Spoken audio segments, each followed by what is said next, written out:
Muciini munene wa Nairobi ni andĩki a mohoro kuma nyũmba itiganĩte magomithanĩtio ni komishoni ya kũhũrana na ungumania kwarĩrĩria njĩra cia kũhĩtana na kĩng'ũki gĩkĩ bũrũri-inĩ. In our last National Ethics and Corruption Survey, we found that the media enjoys the highest level of public confidence among all the stakeholders in the fight against corruption, and that was at 67%.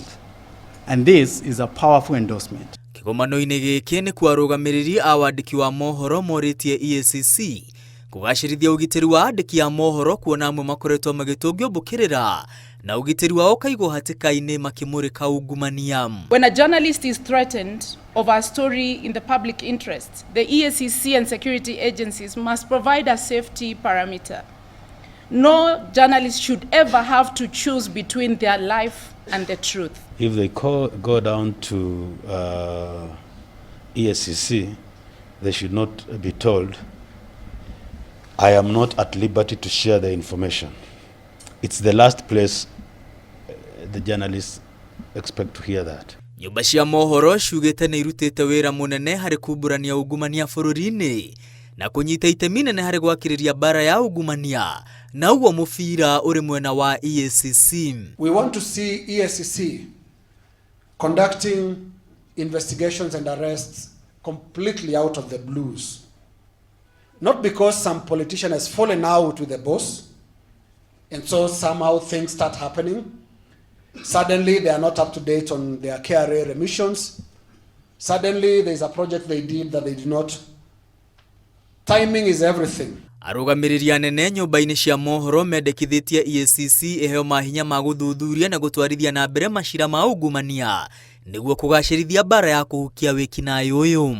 And I need us to be aware that after this meeting we will not have improved the fight on corruption, Chairman, until we change the law and give the EACC powers to actually prosecute their own cases. In the last 3 years, the convictions that were secured by the Commission were 72, and the assets recovered within that period was 7.4 billion, and we averted potential loss of 10.74 billion Kenya shillings. Hĩndĩ o ĩyo EACC yũrĩtio gũtigithũkania ũteti na wĩra ũrĩa komishoni ĩno yũmbĩirwo kũruta kuona bara ya ungumania bũrũri-inĩ nĩ thingithĩtio nĩ ũteti. Haven't we just watched in 2 years since 2022 how 18 cases were withdrawn? High profile corruption cases were withdrawn. They just collapse somehow. 18 of them. Remember that when the media speaks truth to power, it does not wage war against the state.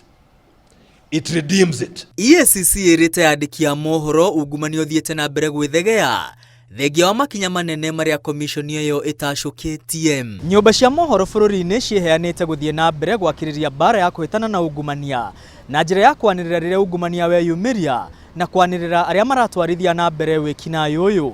Komishoni ya kũhĩtana na ungumania bũrũri-inĩ nayo ĩrĩtio kwĩrutanĩria gũtigĩrĩra arĩa othe mareingĩrania na ciĩko cia ungumania nĩ makinyio igoti-inĩ nĩguo gũkũmithia kĩng'ũki gĩkĩ kĩrĩa gĩcoketie bũrũri na thutha na njĩra nene.